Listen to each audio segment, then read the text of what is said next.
Hello students, कैसे हैं आप सब लोग। लास्ट सेशन में हमने स्पर्मेटोजेनेसिस प्रोसेस के बारे में देखा था। स्पर्मेटोजेनेसिस क्या होती है, स्पर्म्स के बनने की प्रोसेस को ही स्पर्मेटोजेनेसिस बोलते हैं। ये कब स्टार्ट होती है? So it starts at the age of a puberty. और प्यूबर्टी की एज कितनी होती है?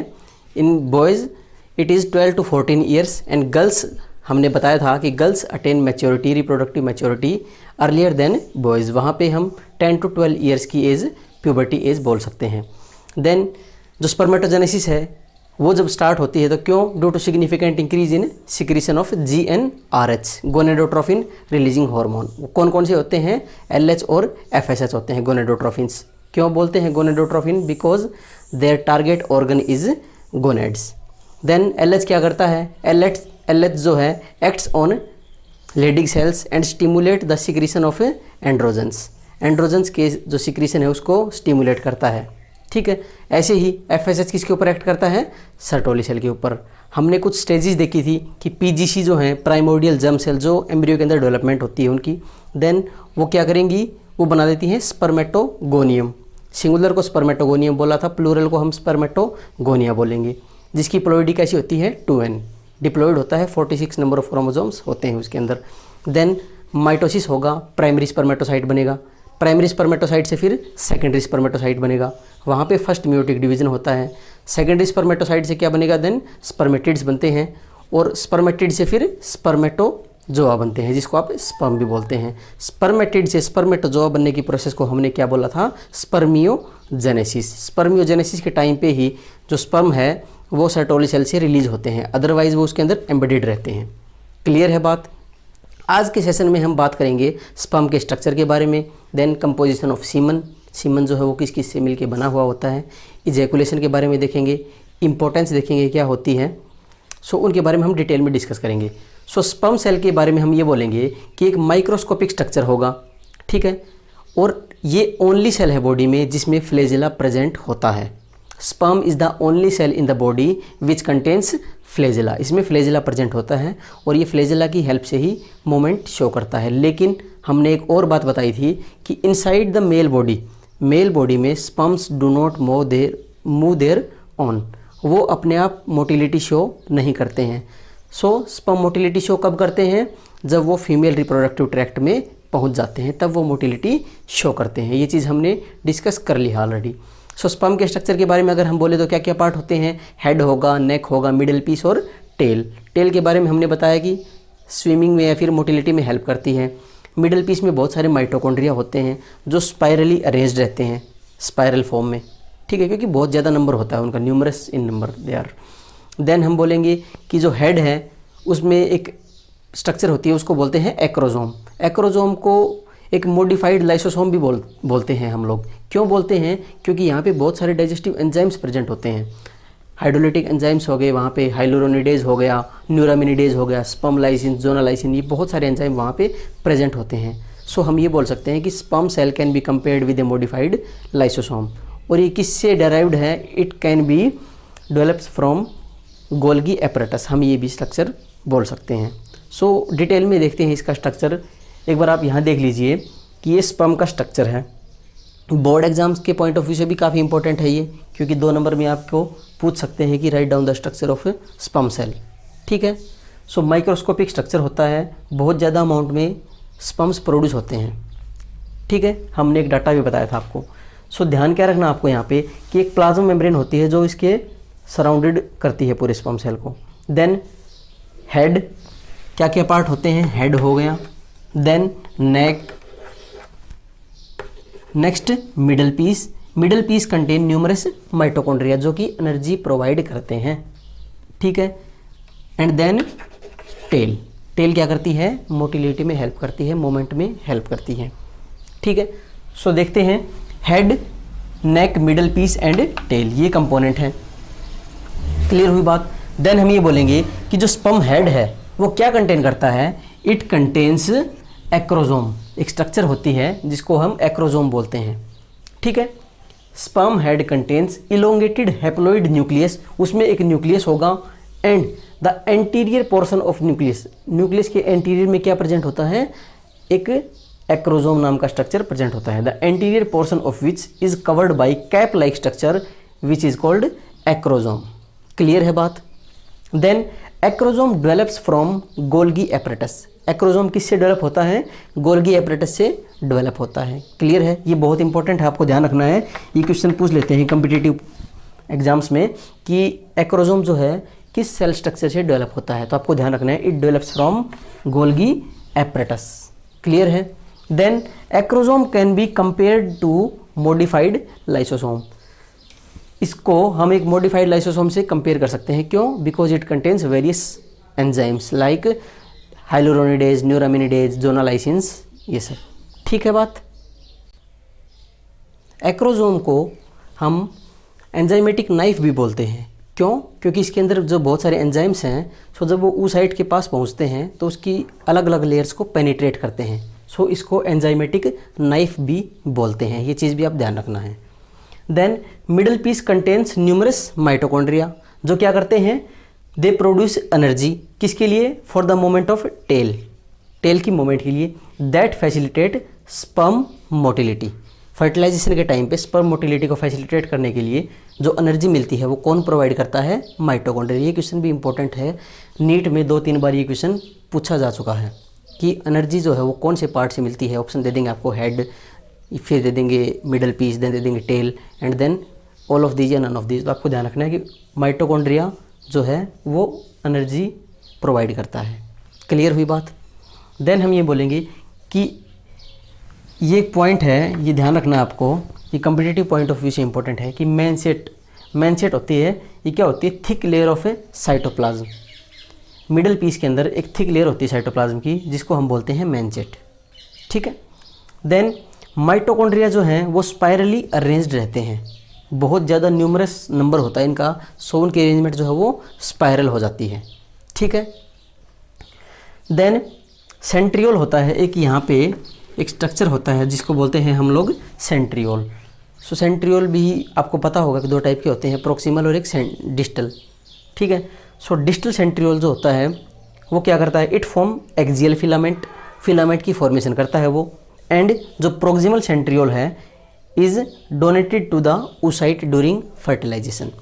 अब देखो ये वर्ड आया है oocyte, आपको ध्यान रखना है कि ओवरी से हम लोग जनरली ये टर्म यूज़ कर लेते हैं कि स्पर्म और एग के फ्यूजन से हम फर्टिलाइजेशन बोल देते हैं कि भाई फर्टिलाइजेशन हो गया, जाइगोट बन गया, लेकिन ऐसा नहीं होता। जो एग टर्म है वो टेक्निकली रॉन्ग है। क्यों? क्योंकि जो ओवरी से रिलीज़ होता है उसको हम सेकेंडरी oocyte बोलते हैं, ना कि ओवम। आपको ध्यान रखना है कि जो ओवरी से रिलीज़ होता है वो क्या होता है? सेकेंडरी oocyte होता है, वो ओवम नहीं होता है। अब आप ये बोलेंगे क्यों नहीं, तो हम इसका आंसर ये देंगे कि वहाँ पे उसकी जो डिविजन्स है वो कंप्लीट नहीं हुई होती हैं। ठीक है। ओवरी से सेकेंडरी oocyte रिलीज होता है, उसको ओवम नहीं बोलते हैं। ये वर्ड हम जनरली यूज़ कर लेते हैं, आपकी एनसीईआरटी में भी यही लिखा हुआ है कि ओवम रिलीज होता है, लेकिन आपको ध्यान रखना है कि सेकेंडरी oocyte होता है वो, उसकी डिविजन्स अभी कंप्लीट नहीं हुई हैं। जब उसकी डिविजन्स कंप्लीट हो जाएंगी, आगे हम देखेंगे कि जब उसमें बहुत सारे डिविजन्स होंगे तब वो जा करके एक ओवम बनता है। क्लियर है बात। अब हम बात करते हैं सीमन के बारे में। सीमन क्या होता है? 10% स्पर्म्स होते हैं एंड 90% सेमिनल प्लाज्मा होता है। आपको ये चीज़ ध्यान रखनी है, एनसीईआरटी में मेंशन नहीं है ये बात, आपको नोट कर लेनी है कि semen contains 10% sperms and 90% of seminal plasma. अब वो सेमिनल प्लाज्मा क्या होता है? उसको सेमिनल फ्लूइड भी बोलते हैं। उस सेमिनल फ्लूइड में क्या क्या होगा? बहुत सारे सिक्रीशंस होते हैं, like secretion of seminal vesicle, prostate, bulbourethral, ये सब। ये चीज़ ध्यान रखनी है आपको। Semen is a mixture of sperms and seminal fluid, या सेमिनल प्लाज्मा भी बोलते हैं इसको। सेमिनल फ्लूइड या प्लाज्मा क्या होता है? It is a liquid that consist of secretion of seminiferous tubules, seminal vesicles, prostate and bulbourethral gland. ये मेल सेक्स एसेसरी ग्लैंड्स हैं जिनके बारे में हम ऑलरेडी डिस्कस कर चुके हैं। ठीक है। क्या है? Seminal fluid, a liquid that contains secretion of seminiferous tubule, seminal vesicle, prostate and bulbourethral gland. Clear है बात।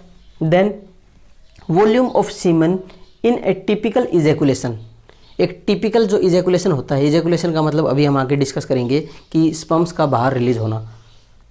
ठीक है। Inside the female reproductive tract भी और आगे हम और भी इसके बारे में डिस्कस करेंगे।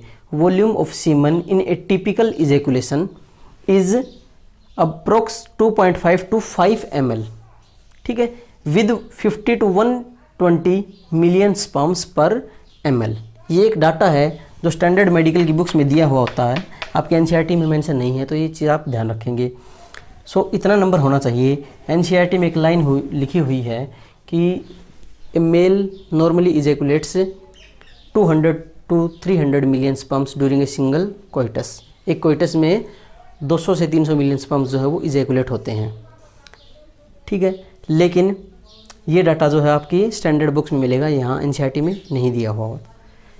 लेकिन कई बार क्या होता है कि जो स्पर्म हैं उनका काउंट कम हो जाता है, वो 20 मिलियन पर ml से भी कम आ जाता है उसका काउंट, तो उस कंडीशन को हम बोलते हैं ओलिगोस्पर्मिया। ओलिगोस्पर्मिया क्या होता है कि when the count reaches below 20 ml, जो 20 मिलियन पर ml, उस कंडीशन को क्या बोलते हैं? ओलिगोस्पर्मिया। क्लियर है बात? Then semen has a slightly alkaline pH. एक एल्कलाइन पीएच होती है, रेंज होती है अप्रोक्स, ये बोल देते हैं 7.2 to 7.7। ये चीज़ अगर ना भी याद रखोगे तो भी कोई दिक्कत नहीं है, लेकिन आपको क्या ध्यान रखना है, सीमन की कंपोजिशन क्या होती है, देन ओलिगोस्पर्मिया क्या होती है, और जो आपके एनसीईआरटी में मेंशन है कि एक नॉर्मल जो इजैकुलेशन होता है उसमें क्या होता है, ठीक है। सो एक कुछ टर्म्स हैं जो आपको याद रखनी ज़रूरी हैं। ओलिगोस्पर्मिया अभी हमने बताया कि अगर स्पर्म्स का नंबर 20 मिलियन पर ml से कम हो जाए तो उसको कंडीशन क्या बोलेंगे? ओलिगोस्पर्मिया बोलेंगे। देन एक वर्ड होता है एजोस्पर्मिया, इसका मतलब होता है near absence of sperm in semen. Semen के अंदर जो स्पर्म्स है वो नियरली एब्सेंट हैं। देन टेरेटोजोस्पर्मिया, इसमें क्या होता है? Large number of abnormal sperms जो है वो अबनॉर्मल जो स्पर्म है उनका नंबर बहुत ज़्यादा है, क्योंकि स्पर्म्स जो हैं, आप ये ध्यान रखना कि बहुत ज़्यादा अमाउंट में प्रोड्यूस होते हैं। क्यों होते हैं? क्योंकि जब फर्टिलाइजेशन होता है तो बहुत सारे उनमें से डेड हो जाते हैं, डिजेनरेट हो जाते हैं। बहुत सारे कंडीशंस होते हैं, लाइक एसिडिक कंडीशन, जो वेजाइना की जो एसिडिक पीएच है वो हो गया, या उसकी जो अंदर न्यूट्रिएंट्स हैं उनकी कमी की वजह से। बहुत सारे फैक्टर्स हैं, वो भी आगे हम डिस्कस करेंगे कि स्पर्म जो है वो कैसे कैसे किल हो जाते हैं वेजाइना तक, जो मतलब फीमेल जेनिटल ट्रैक्ट है उसके अंदर जाने के बाद, ठीक है। एस्थेनोजोस्पर्मिया क्या होता है? Absence of A sperm motility, sperm की मोटिलिटी वहाँ पे अब्सेंट होती है। देन प्रोस्टेटिक जो सिक्रीशन है वो क्या करती है? गिव्स सीमन ए मिल्की अपीयरेंस। प्रोस्टेटिक सिक्रीशन की वजह से जो सीमन है वो एक मिल्की अपीयरेंस की तरह नज़र आता है हमें। And fluid from seminal vesicles, bulbourethral gland gives it A sticky consistency. इनकी सिक्रीशन से क्या होगा? वो स्टिकी होता है, हमें स्टिकी लगता है। क्लियर है? आपको एक चीज़ और ध्यान रखनी है कि जो सेमिनल फ्लूइड है वो स्पर्म्स को एक ट्रांसपोर्टेशन मीडियम भी प्रोवाइड कराता है, वो उनको न्यूट्रिएंट्स भी प्रोवाइड करवाता है, ठीक है।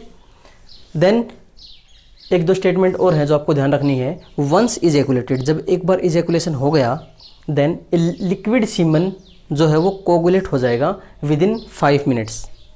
ए liquid semen coagulates within 5 minutes. और वो कोएगुलेशन क्यों करता है? Because of some clotting proteins. कुछ क्लोटिंग प्रोटीन्स होते हैं जो कि सेमिनल वेसिकल से प्रोड्यूस होते हैं, उनकी वजह से कोएगुलेशन हो जाता है। क्लियर है बात? देन आफ्टर 10 to 20 मिनट्स, 10 से 20 मिनट के बाद में क्या होगा? जो सीमन है वो रिलिक्विफाई हो जाएगा, ठीक है। क्यों?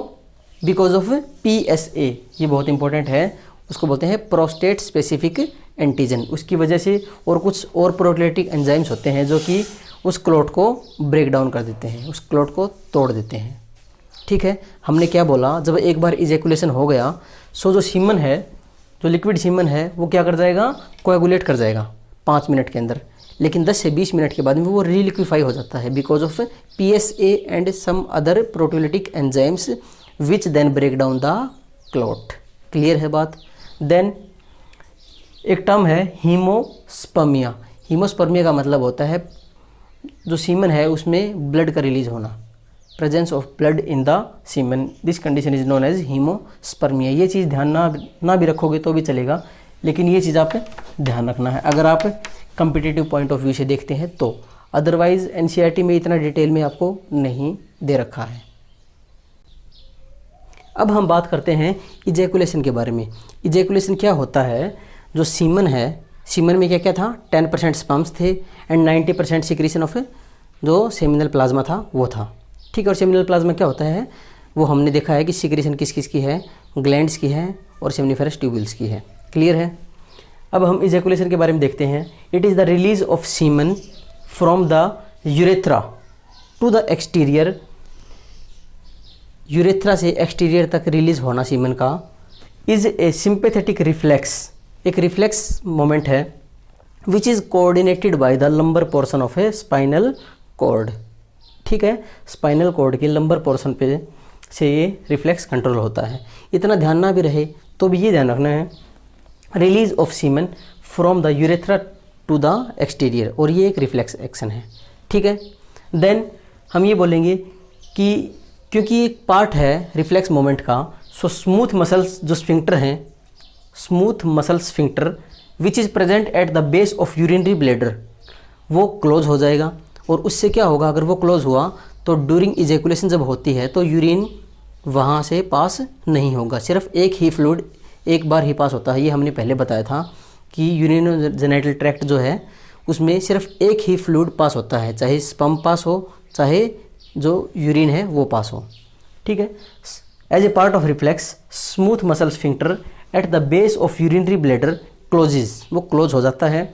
This will prevents urine from being expelled during ejaculation, इसलिए इजैकुलेशन के टाइम पे यूरिन जो है वो एक्सपेल नहीं होता है क्योंकि एक ही फ्लूइड एक टाइम पे पास होता है। देन ड्यूरिंग सेक्सुअल एक्साइटमेंट, जब सेक्सुअल एक्साइटमेंट होती है सो क्या होगा, the amount of blood flowing into the arteries of penis, जो ब्लड फ्लो कर रहा है पेनिस की आर्टरी में वो इंक्रीज हो जाएगा, ब्लड सप्लाई इंक्रीज हो जाएगी, और उस ब्लड सप्लाई से क्या होगा, एक हाइड्रोलिक प्रेशर जनरेट होगा जिससे कि इरेक्शन हो जाएगा पेनिस के अंदर। क्लियर है बात? और जैसे ही सेक्सुअल एक्साइटमेंट जब एंड होगी तो जो आर्टीरियोल्स हैं, ठीक है, वो क्या कर जाएंगे, कॉन्स्ट्रिक्ट कर जाएंगे, और उससे जो ब्लड साइनेसिस है वो स्मॉल हो जाएंगे, जो स्पेसिस हैं वो स्मॉल हो जाएंगे। देखो क्या लिखा है, once sexual excitement has ended the arterioles supplying the erectile tissue of penis gets constrict, जो आर्टीरियल हैं वो कैसे हो जाएंगे, कॉन्स्ट्रिक्ट कर जाएंगे, एंड स्मूथ मसल्स जो हैं with in the erectile tissue they contract, वो कॉन्ट्रैक्ट कर जाएंगी जिससे कि ब्लड साइनस जो है वो स्मॉल हो जाएंगे। उससे क्या होगा, this relieves pressure on the veins supplying the penis, उससे क्या होगा, जो वेन्स सप्लाई कर रही हैं पेनिस में वहाँ पे प्रेशर जो है वो कम हो जाएगा, और उससे जो ब्लड है वो ड्रेन हो जाएगा थ्रू देम। ठीक है, देखो क्या होता है, जब सेक्सुअल एक्साइटमेंट होती है तो सप्लाई इंक्रीज हो रही है ब्लड की, ठीक है, हाइड्रोलिक जो प्रेशर है वो इंक्रीज हो रहा है, लेकिन यहाँ पे क्या होगा, जब सेक्सुअल एक्साइटमेंट एंडेड होगी तो आप जो थे वो क्या कर जाएंगे, कॉन्स्ट्रिक्ट कर जाएंगे, ब्लड साइनेसिस स्मॉल हो जाएंगे, और ब्लड साइनेसिस स्मॉल हो गए सो जो वेन्स के ऊपर प्रेशर था वो कम हो जाएगा। ठीक है, और कंसिक्वेंटली क्या होगा, पेनिस जो है वो return to the relaxed state. ये सिर्फ आपको बताने के लिए है, अगर आप ध्यान रखें तो ठीक है, अदरवाइज़ ये आप स्किप कर सकते हो।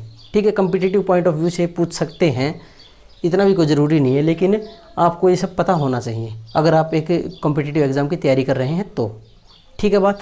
देन एक टर्म आती है इम्पोर्टेंस, उसको हम इरेक्टाइल डिसफंक्शन भी कहते हैं। इसका मतलब होता है it is the inability to achieve या maintain successful erection of a penis, inability to attain या achieve successful erection of a penis, penis का सक्सेसफुल इरेक्शन नहीं होता, और अगर ऐसा नहीं हो पाया तो फिर आगे फर्टिलाइजेशन की जो प्रोसेस है वो भी नहीं हो पाएगी।